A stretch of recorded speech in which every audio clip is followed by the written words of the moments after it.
Hello everyone. Today we're going to be going over the new information that was launched at Reset today, as well as the information that was announced at Reset yesterday, going over the weapons changes and the Wymprin changes. Should be a nice and beefy video. I also want to go over this video that was added today at Reset, which just briefly goes over the entire anniversary of the game and all the events and characters. It's 2 minutes long. It's pretty beefy. It literally has a little segment for every single banner, I think, except for the crossover banners, and even has little showcases of the Gala adventures, going over all the Gala adventures. And it actually confirms that the digest tonight will actually include information about Gala Dragalia, but we kind of already knew that was going to be happening anyway, so no real issues with that, no real surprises there.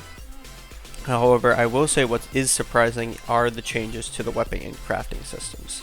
So we're going to briefly go over each of these. I'm going to try to condense this as much as I can for the time being, but I already have the weapons one open right here, so let's just go over the weapon changes. So, the weapons and crafting systems will undergo major changes in the next update. This notification will explain how these changes and new systems will work in detail. So, it's just going over all the stuff. We're going to hear this a lot today in version 1.23.1 and earlier. So I'm just going to say in earlier versions, because basically this is just saying this is how the game used to be played, now we're going to change it. So, in earlier versions of the games, player could choose a weapon to craft from various groups available, fully unbind it, then enhance it. In the next update and beyond, the crafting and enhanced tabs will be removed and replaced by weapon crafting tabs, which the player will select to craft weapons from various groups. So as you see here, their weapon and crafting are combined directly into one, and Dragon now takes over the entire bottom section instead of just the, instead of splitting it with Wymprints, it now takes over the entire bottom section. So as you can also see here, this is the groups that they're talking about. So, a new feature called Weapon Bonus will be added that can be unlocked by upgrading your collection of weapons. In the next update and beyond, abilities, including those attached to individual weapons in previous versions, will be consolidated into general weapons abilities, whose effects apply to all weapons of a particular type once they are unlocked. So I just want to quickly go over this, even though it's all the way at the bottom of the post. Basically what this means is that these weapons here, which have always been like void weapons are just strictly going to be as they are already, but you're going to be able to unlock these abilities. So in previous versions, individual weapons come with variable abilities, provided advantages in void battles, astral raid, and advanced dragon trials. In the next update and beyond, these same individual abilities will be made available to general weapons and by upgrading certain weapons.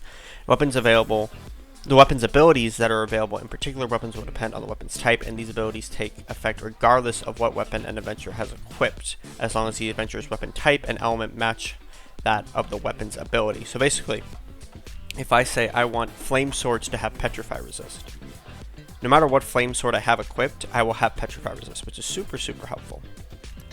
Therefore, you will no longer need to equip a specific weapon with an ability to tailor-made for a particular enemy in order to benefit from outfit, as long as you have previously unlocked the weapon's ability for the weapon type you are using. Certain weapons will unlock weapon skins when their weapon abilities are unlocked. The list of weapons abilities that you have unlocked can be viewed in game. So I just want to quickly jump to the bottom of the post just to go over that, because when I first read this, I was very confused by what this even meant. I wasn't sure how they were going to do this, but sorry, this part right here, the abilities. I wasn't sure how they were going to do this, but now it's put very clearly on the bottom. As far as this post, that's probably one of the only super positive things I have from it. I'm not a major fan of this change as a whole. I think that this change is complicating things, sort of, and I don't think it has to at all. I think they're just kind of complicating it for the purpose of complicating it, which is a little upsetting, but we're going to go over it. So basically this just goes over all the stuff that was in previous versions, but now we're just going to jump straight into the new stuff. Crafting weapons. So crafting groups. 1 weapon of each type of each group of the following groups will be crafted. Core weapons, 3-star non-elemental, 4-star non-elemental, 5-star non-elemental, 5-star weapons of each element, 8 total. So there's 8 total weapons with that. Void weapons, 5 weapons of each element. Chimera Tech, 5-star weapons of each element. High Dragon weapons, 5-star weapons of each element. And Agito weapons, 6-star weapons of each element. So there are a total of 28 weapon types that can be crafted now. And as you see here, This is probably what this is, which is like you're in the sword page, and you can see that there's 6 different ones here. But there's actually the 3, you know, 3-star, 4-star, 5-star, and then the 5-star elemented attuned weapons. So those would be the 3, and then there's 5 more. There's 2 more under here. So that's the entire page you're just looking at. Additionally, each weapon can only be crafted once, but once a weapon is upgraded, as described later in this notification, to increase the number that you can have on one team. In the next update, certain weapons will be removed, no longer be crafted. Weapon skins will exist for certain weapons, will be removed in the next update, can be obtained by upgrading weapons from each group. So what I'm assuming the weapons that are getting removed are the middle stage 4-star weapons, and like the middle stage 3-star weapons, because as you see here on this page, they just don't exist at all. Like, they're just non-craftable unless they're in this upgrade page. But like the tier 2 3-star and the tier 3 3-stars and the tier 2 4-star and the tier 3 4-star just aren't craftable, as it seems. But it does seem that the 5-star tier 3 are craftable from the jump. So I'm assuming that's what they mean by certain weapons will be no longer craftable. It's just kind of like you have a 4-star weapon, and then you go straight to a 5-star weapon, and then you go straight to an enhanced 5-star weapon. So I don't know if I like that change, but this is probably the tamest change out of everything here. Weapon progression unlocked. Crafting weapons will be unlocked in the following order: 3-star, 4-star, 5-star, 5-star. Makes sense. You just go up the ladder. Requirements to unlocking the weapons in the group will be followed: 3 stars, no smithy requirement; 4 stars, level 3 smithy; 5-star, level 4 smithy; 5 stars or level 6 smithy. Or let's you know, fully upgrade 5 star. Yeah, level 5. Level 4 smithy for 4 stars, level 5 for non-elemental 5 stars, and level 6 for elemental 5 stars. You can just kind of use that as an elevation chain. Void weapons are at 7, Chimera Tech are at 8, High Dragon weapons are also at 7, and Agito are also at 8. So, proven Chimera Tech weapons are stronger than the High Dragon weapons, I guess. A fully upgraded weapon is one that has its stats and functionality nodes fully upgraded, as described later in this notification. Other weapons. The following weapons may be equipped and upgraded if the player possesses them. So Soldier's Band is this weapon right here. It's the basic 2-star sword. I don't know why they're specifically mentioning this one, because I feel like they literally could have mentioned any other weapon other than just that specific one, or any of the other 2-star weapons, but they just straight up don't. They just straight up just mention this one. So it is a little interesting that that's what they've decided to do with this, but they did just mention that one. Lucky Hunt and Suda Paddle, that was the New Year's weapon. That didn't come back this year, so it's only from last year's New Year anniversary. And all the Mega Man weapons. They do not mention the Monster Hunter weapons, so that is interesting. Hopefully those just have skins off the jump, because that's really useful, or the Fire Emblem weapons, but otherwise I don't know. The following weapons may only be equipped and will not be displayed under the others heading. It's all just the Battleborn, which is the stuff that you get right at the beginning. You instantly replace all those weapons, so pretty decent. Upgrading weapons, improving weapon stats. In the next update and beyond, a weapon stats will be upgraded while spending whetstones to unlock HP and strength nodes. Unbinding them and refining a weapon as described below will be necessary to upgrade these stats to their maximum value. Unlocking a weapon unbind nodes increases the maximum number of times that its HP and strength nodes can be unlocked. Okay, so as you see here, this weapon has 70, and it has 8 unbinds instead of just 4. In earlier versions, unbinding was performed by using multiple copies of the weapon. In the next update and beyond, unbinding them would be performed by spending materials instead. Steel Brist, Damascus, and anti-ingots can be used to continue to unbind weapons. Weapons with a skill will be unbound to a certain stage to level up that weapon skill. In addition, certain weapons will have skills unlocked when they are unbound. So, pretty normal. The only difference is now that you're using materials instead of just other copies. My issue with this is right here. I don't know, like, I really want to know how this works better, and I really need to have it in my hands and have it be usable in order to know this, because currently, this image right here shows the cost to get an upgrade to the copies, and it is very expensive. I am pretty sure this is about the cost of an entirely maximum bound 5-star elemental weapon, which is insane. If that's actually how much you need, is you need, 1,000 of these stones, 600 of these ingots, that's ridiculous. Now, the reason I'm assuming it's so expensive is due to the fact of how copies of weapons are now based off of this. Like, as you see, you get copies and then more team members can use it. But I just don't know how I feel about this. It seems super expensive for no reason. I'm a little concerned about it is all. But going over to the next thing, refining a weapon, unlock refinement nodes will increase the number of times that the weapon can be unbound. Refining a weapon requires materials, and a weapon's skill and abilities may change after refinement. That's interesting. I didn't think they were going to do that, but, weapons abilities do upgrade here. You see, you need 9 materials, so I don't know what that's going to be. Augmenting weapons. In the next update and beyond, weapons may no longer be able to upgrade by augments. Fortified jewels, the weapons that were increased. HP will be provided by the true weapon 20 or earlier will be removed. Note, because they're no longer improved with augments, we will not be adding the amplifying jewels as well as the increased strength previous now in the future updates. So they are removing weapon augments. I'm not surprised at all. It took them, when did augments come out? A year ago, I think. I think it was first anniversary that augments were even announced. And it took them this long to, put out another update about the dragon or weapons one. They don't mention that they're removing the dragon ones, but I'm pretty sure, just based off everything that's going on, they are going to be removing the dragon ones. So that kind of is sucky at the moment, but it is what it is.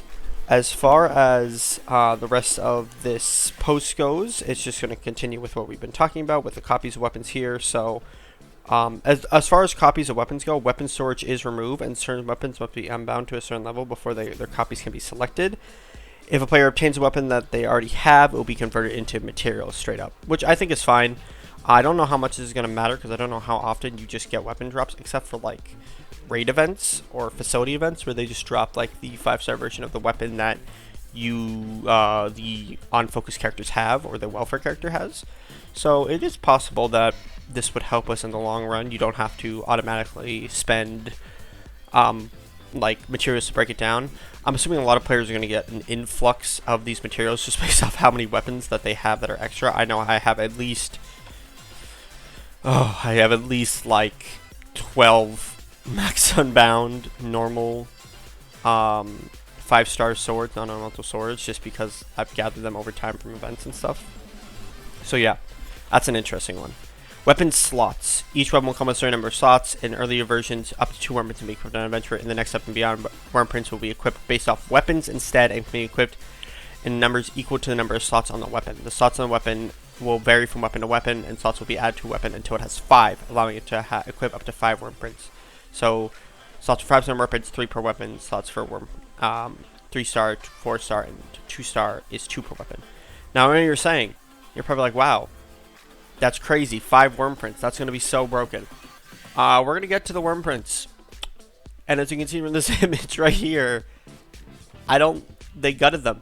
And I don't really like this change. As I've been saying throughout this video already, this is making the game needlessly complicated in my mind. I feel like it was a very easy system to understand. Every adventurer can have 2 Wymprints. Those Wymprints give you stats. And this is why you're investing in the Wymprints. This is why you're investing in your character. Now it's every adventurer can have up to 5, but it depends on the weapon you have, and the Wymprints only give certain stats.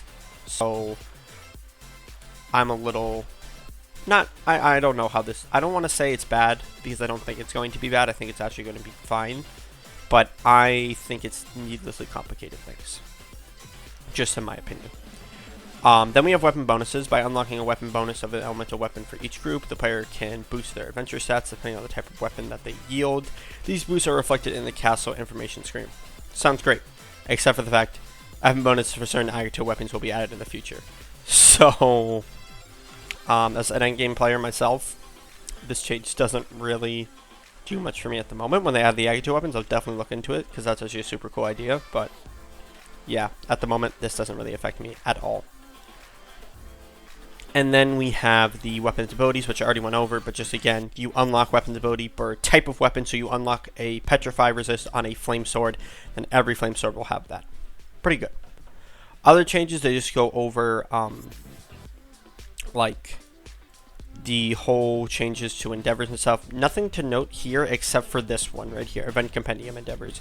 Weapons obtained for the Miracle Dragonule Endeavor in the Event Compendium will be placed with weapon skins. So 100% confirmed, certain weapons will just become skins and no longer usable, which is fine because no one really used them in the first place, but that is a change that is happening. So that is my overview of the weapons, and next we're going to go to Wymprints. So, regarding changes to the Wyrmprint system, Wyrmprint functionality, abilities, and earlier versions, each Wyrmprint could typically have 2 abilities, and some had 3. The next update beyond each Wyrmprint will typically have 1 ability, and some, which ones have event perks, will have 2. So as you can see in this, Valiant Crown goes from skill damage and strike double buff to just skill damage. Why would you ever use this then? I don't understand why you would ever use this print then. Because now, here's my thing. We already have, I think except for like a couple, we already have weapons that have weapon elemental stat bonuses for each weapon type. And I don't see why we'd ever use those other than, like, I don't understand why you ever use Twinfold Bonds as a skill damage print on daggers. As now, even without that, the Lance one, right? The Lance one had Shadow Resist, so not a lot of people use that because Shadow Resist was bad. But now, presumably, it's just going to be Lance skill damage up. So why would you ever use that as opposed to Valiant Crown? People liked Valiant Crown because it had Strength Double Buff built into it. So you could build maximum skill damage as well, or not maximum skill damage, but close to maximum skill damage, as well as getting Strength Double Buff, which made it better than, for example, on Leaf, it made it better than Resounding Rendition, it made it better than the Sword Damage Wyrmprint, but now, it's just being straight up removed. So now I'm going to run Valiant Crown and Sisters of the Anvil for what I used to get out of Valiant Crown, which technically makes it a net positive change because you get 5 Wyrmprints instead of 2, but there might be times where you have to equip 2 Wyrmprints to get the effects a 5-star Wyrmprint used to give you. And additionally, you have to just level up more Wyrmprints in general, because it's going to take up to 20 Wyrmprints to fully equip a team, assuming each one has a different Wyrmprint. Now, Wyrmprints, as I've said before in the weapons, they are based off weapons. You can have 3 5-stars and 2 2-stars, 3 stars, or 4 stars respectively. So 5 total Wyrmprints. And the way copies are working is the exact same as copies are working for weapons. So in earlier versions, multiple copies of the same would be attained by equipping different numbers, chained and equipped to different numbers. Team in the next update and beyond, additional copies will be equipped to members of the teams, can be unlocked by upgrading the individual Wyrmprint. Up to 4 copies can be unlocked for spending Eldwater. So now, and also I'm just gonna jump straight to this. Upgrading, unbinding, also takes Eldwater, as it's said here. So now I'm spending Eldwater to not only unbind them, I'm spending Eldwater to get multiple copies of them. Now, if this total change, the 2 of them combined, is equal to what it used to cost to buy a Wyrmprint, it's a net neutral change because it's the same. But if it's more, you are now spending more Eldwater to do exactly what you used to be able to do, which is that if you bought a whole new Wyrmprint, if I bought a second Resounding Rendition and I spent like 25k Eldwater to do that, not only did I get a second copy of it, but I got a second copy of it max unbound. If now I have to spend 25k Eldwater to unbind the normal one and get a second copy, that's actually good because now I have 2 copies max unbound for 25k. But the problem comes in if I have to spend 25k just to get a second copy and then 25k to unbind it. Then at that point, now it is no longer worth it for me to even invest in these prints because I'm spending so much more Eldwater than I used to. And the one good change from this, the one good change in my mind, is augments, because augments are staying on Wymprints. As they say here, earlier strength augments could equal 100, but now these stats may only be augmented up to 50 each. So now, even though that's a change I'm saving on these augments, I am only getting 50 each. Now I will say that does mean you can add way more strength augments, because you have 5 Wymprints now instead of just 2. So again, it is a net neutral change, because now you're adding another 100 in there instead of an extra. Your 400 total stat boost is now a 500 total stat boost. So there is something to be said. So now you have 600 plus in each of these stats. But again, you have 300 in each stat. Yeah, you have 300 in each stat. No. You have 3. I don't know. Regardless, doesn't matter. Either way, I don't like this change. I just think that it's gutting the personality that these Wymprints had, and also at the same time, it's completely changing the way that this game is going to work as a whole. And I'm just not there for it at this moment. I will say this is cool. This the crest system. Well, let me see if I can find it. Yes, so here. So affinity bonuses. Certain Wymprints will have an affinity. There are 11 affinities in totals, and equipping multiple Wymprints the same affinity will activate an affinity bonus, providing various effects. Ability effects will be provided by abilities that will stack up abilities effects by Wymprints that do not share the limit. For example, if 4 Wymprints of the Crown Boon effect are equipped, the skill damage plus 10% will activate. So that's cool. 11, I think 11's too little for what they want to do, because I don't see a point. Because what you want to run, you'll probably be able to run what you want to run within those limitations and get that bonus. So maybe that's why, maybe you run Valiant Crown because the Berk you want is with Valiant Crown. So that's a thing that could happen, I guess. But otherwise, no, that's not really something that I think is going to matter that much, especially just for like 10%. But I don't know. We'll have to see. We will have to see in the long run what affinity bonuses certain weapons have. Everything was going to be optimized, obviously. So yeah, and again, you upgrade strength in the same way you do with the weapons, and copies and bindings work the same way with Outwater. So we're gonna have to see what this change does in total. But all in all, I don't know about this one. I'm leaning more towards liking the weapon change than the Wymprint change. I'm a little sad that they're just gutting the personality some of these Wymprints have completely, and making them just, oh, here's skill damage, here's this. It was really cool to see, like, Odd Sparrow, was one of the biggest ones. Odd Sparrow runs were so cool because, it was something niche, but now that personality from that Wymprint is just completely diminished because of how they're making it only have one ability. Lastly, in this post, it just goes over the endeavors. All the endeavors, they're just being changed. But these ones, the High Dragon Wymprints, are the exact same, except instead of unbinding with Outwater, they unbind with materials. So that's all in all for this overview of these two.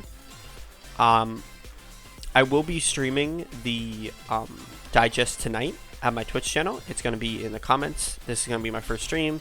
I would be playing Dragalia Lost, but it's currently in maintenance, so I hope to see you guys there. I'm going to end the video here, except if you there was a leak. If you want to know about the leak, please continue to watch. If you don't, you can click off now. So thank you guys all for watching. Okay, if you're still here, you've seen the memes, you've been paying attention online, you may have noticed a lot of gun-related memes with Dragalia Lost as of recently. And that's because they leaked the fact that guns were being added to the game. So last night at Reset, yesterday at Reset, this image here was different. And this image included this top part here with weapons and crafting. It was a full image instead of just being cut down to show the sword. And you notice there's all the weapons, and then there's this one. And the section below talking about the Battleborn include the words Battleborn Manicaster. So yes, Manicasters, guns are being added to Dragalia Lost. I'm a little disappointed that, one, they even posted these two I don't understand why they posted those yesterday. I don't understand why they couldn't have posted them tonight after the digest. I don't like. It was just a bad move in my mind, completely. Hindsight's 2020, I guess, but in my mind, it was just a bad move because it completely gave us something we did not need to know at all. And I think this really spoiled a surprise, which I'm a little sad about, because this would have been so cool to see for the first time. And I hope there are still people who get to see this for the first time and hasn't been spoiled.